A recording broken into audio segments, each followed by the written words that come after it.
अब भी ऐसा नहीं है जिसमें मधुरता ना हो। भीष्म पितामह कह रहे हैं भगवान, आप कह रहे हो सुंदरता से काम नहीं चलेगा, और भी गुण होने चाहिए। आप जितने गुण कहोगे उतने गुण आपके भीतर हम दिखा दें।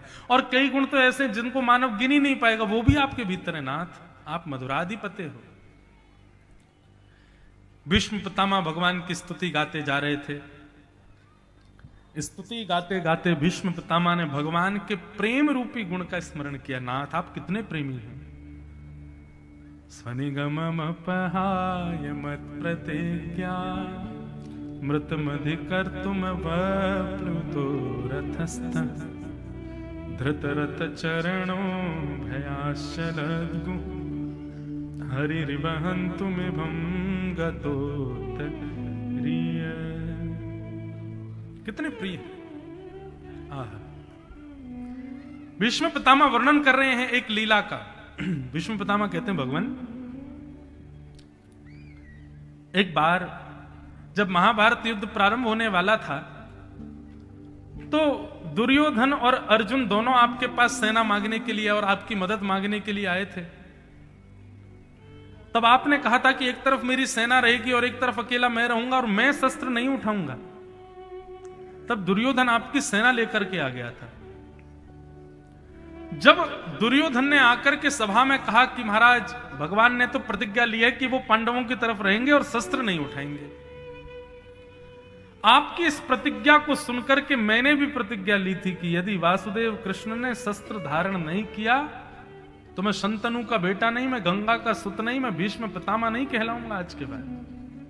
वासुदेव कर चक्र न धरहि तो तुमको मुख न दिखाऊं, लाजत है मेरी गंगा जननी, मैं शंतनु सुत न कहूं। प्रतिज्ञा ले ली भीष्म पितामह ने।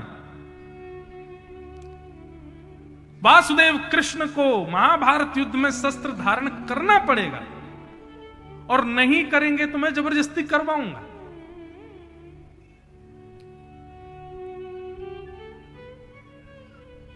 युद्ध प्रारंभ हुआ। 10 दिन निकल गए। कौरवों की सेना खत्म होने लगी। दुर्योधन भीष्म पितामह से बोला, भगवान आप हैं तो कौरवों के पक्ष में लेकिन भला चाहते हैं पांडवों का। भीष्म पितामह बोले, ऐसा क्यों बोल रहे हो? बोले, क्योंकि आपके रहते हुए सेना खत्म हो रही है हमारी। इसमें निश्चित ही आपका जो भाव पक्ष है वो पांडवों की तरफ ज्यादा है। भीष्म पितामह बोले, भैया ऐसी बात मत करो, तुम अगर ऐसा कह रहे हो तो बहुत गलत है। दुर्योधन बोला, तो फिर कुछ कीजिए ना, हमारी सेना खत्म क्यों हो रही है? भीष्म पितामह बोले, तो फिर एक काम करो, आज अर्धरात्रि के समय अपनी पत्नी भानुमति को मेरे पास भेजना, मैं उसको आशीर्वाद दूंगा, उसको आशीर्वाद प्रदान करूंगा, अखंड सौभाग्यवती भव।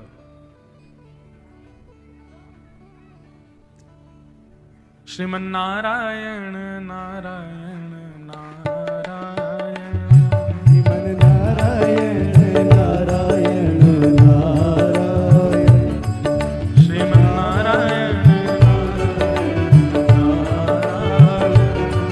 श्रीमन्नारायण नारायण नारायण, भजमन्नारायण नारायण नारायण, भजमन्नारायण नारायण नारायण, श्री हरिनारायण नारायण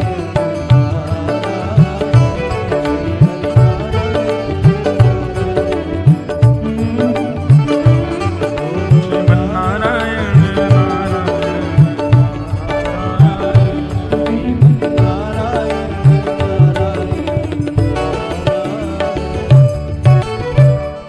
बोलो भक्त वत्सल भगवान।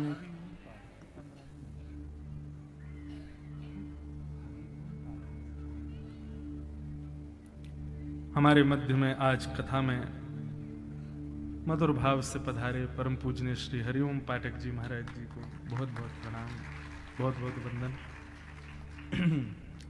कथाक्रम थोड़ी देर और सुने।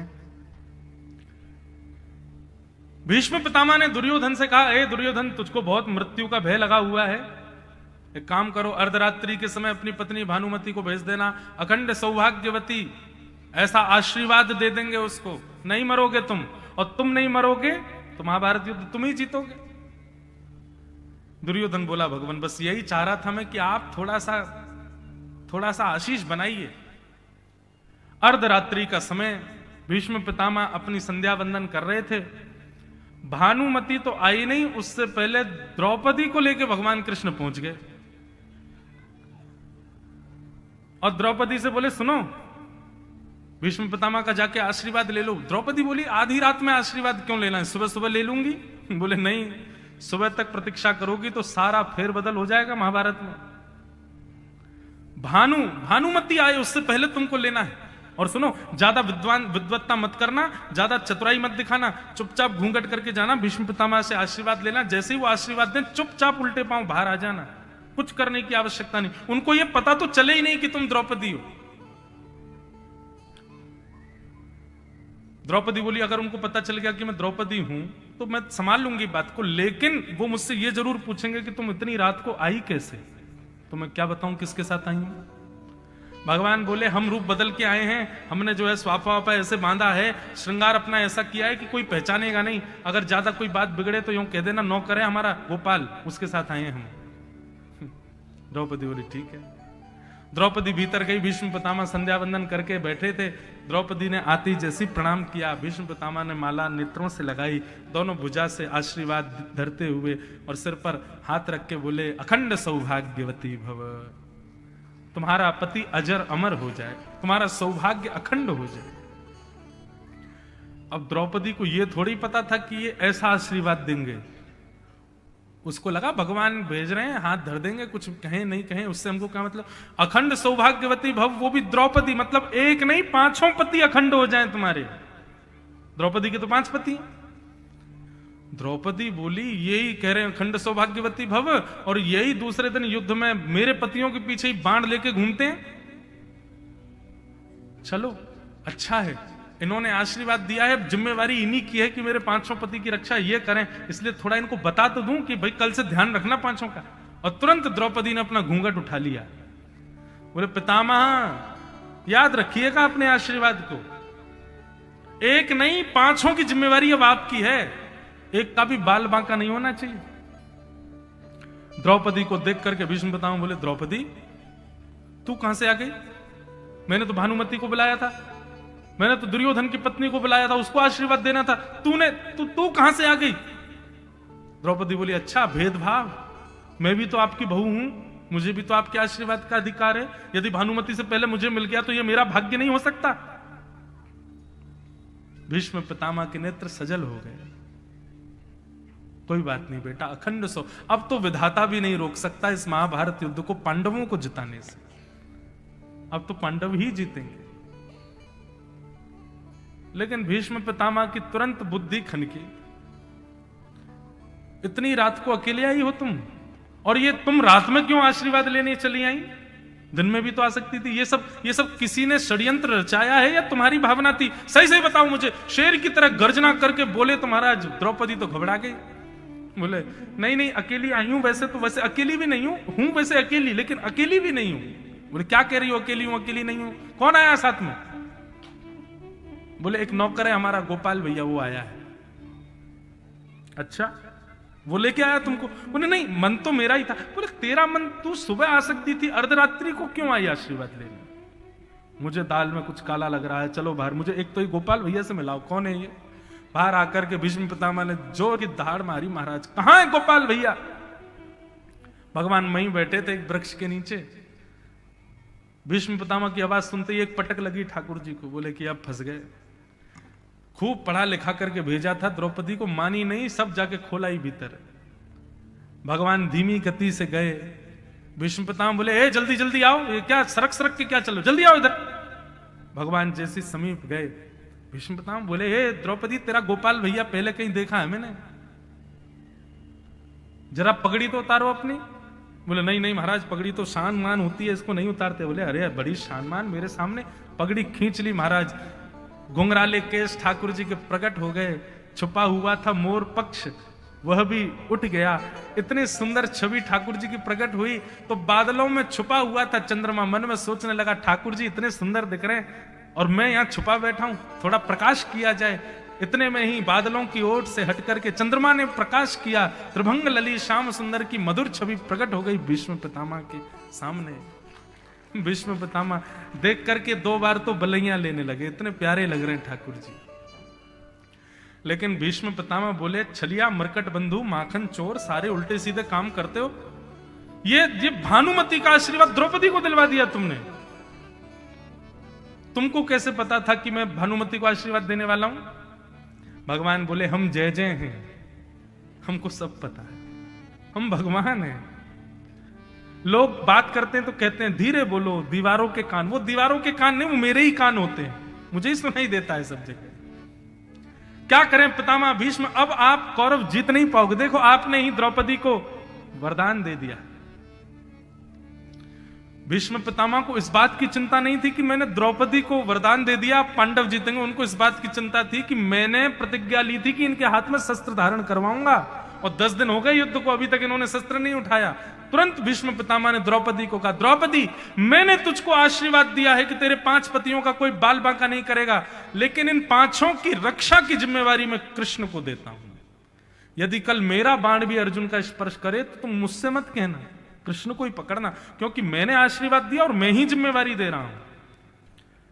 कृष्ण, मैंने अपनी बहू को आशीर्वाद दिया है 5 पांडवों की रक्षा का जिम्मेवारी तुमको देता हूं, 5 का बाल बांका नहीं हो जाए।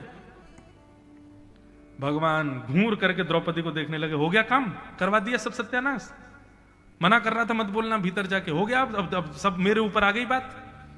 बढ़िया तान दुपट्टा आराम करते, कल से हम भीष्म पितामह रक्षा करते पांडवों की, अब सब मेरे ऊपर ही आ गया। दूसरे दिन युद्ध प्रारंभ हुआ। आज भीष्म पितामह बोले, दुर्योधन आज सेना का नेतृत्व मैं करूंगा, आगे रथ मेरा रहेगा।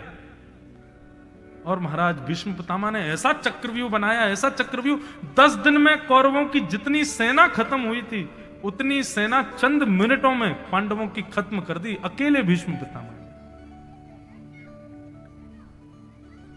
भीष्म पितामह मारते जा रहे हैं सबको। अंत में देखा कि हां अर्जुन का रथ ऐसी जगह खड़ा, अब ये इधर उधर नहीं जा सकता। तुरंत बाण निकाल करके अर्जुन को केंद्र में लिया, और जैसे ही अर्जुन के ऊपर बाण छोड़ने लगे, भगवान की दृष्टि पड़ी भीष्म पितामह पर। भगवान बोले, रथ भगाने के लिए जगह नहीं है, क्या करूं, कहां कैसे चक्रव्यूह में फंसाया भीष्म पितामह ने। पितामह को रोकना पड़ेगा।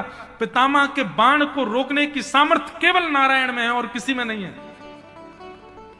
भगवान बोले, क्या करें क्या करें, अर्जुन है मेरो प्राण, मैं हूं अर्जुन को प्राण, अर्जुन को जीवन तो जीवन हमारो है। तुरंत ठाकुर जी देख तो रहे भीष्म पितामह की ओर, दौड़े रथ से और जाकर के टूटा हुआ चक्का पड़ा था उसको उठाने लगे। 2 बार तो हाथ में धूल आई, तीसरे प्रयास में चक्का उठा लिया और लेकर के महाराज जैसे ही दौड़े हैं भीष्म पितामह की ओर, ऐसा दृश्य लग रहा था मानो एक जंगल के विशाल हाथी के ऊपर कोई शेर झपट रहा हो। भगवान के नेत्र लाल पड़ गए, पीतांबरी कंधे पर रखा हुआ उत्तरीय वस्त्र नीचे गिर गया, पृथ्वी डामाडोल होने लगी, भूकंप आने लगा। भगवान क्रोध कर रहे हैं। जैसे ही रथ का चक्का लेकर के ठाकुर जी दौड़े भीष्म पितामह की ओर। भीष्म पितामह जो अर्जुन को केंद्र में लेकर के बाण छोड़ने वाले थे, तुरंत उन्होंने अपना बाण और धनुष नीचे रख दिया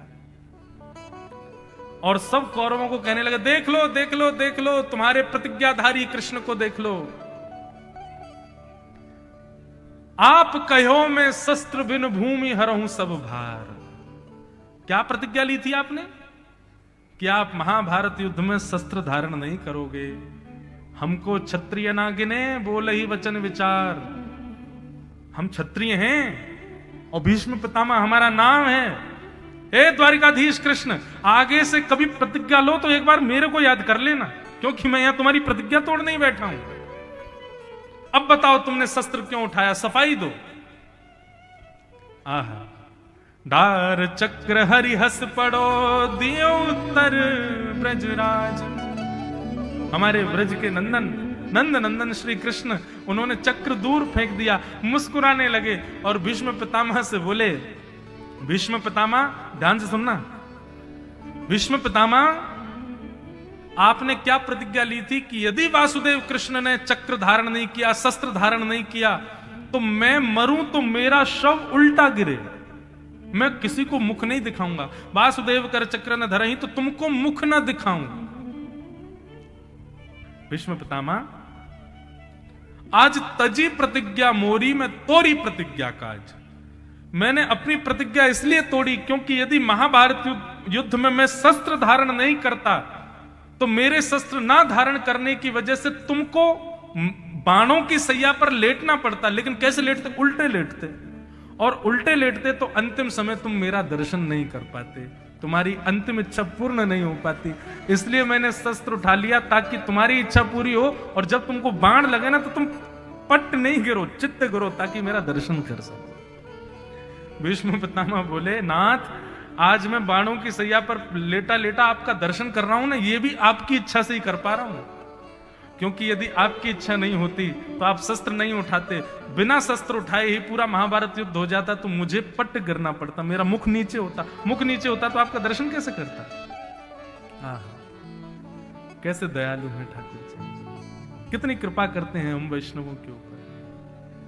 कृपा की न होती जो आदत तुम्हारी, तो सुनी ही रहती अदालत तुम्हारी। जो दीनों के दिल में जगह तुम न पाते, तो किस दिल में होती हिफाजत तुम्हारी। कृपा की न होती जो आदत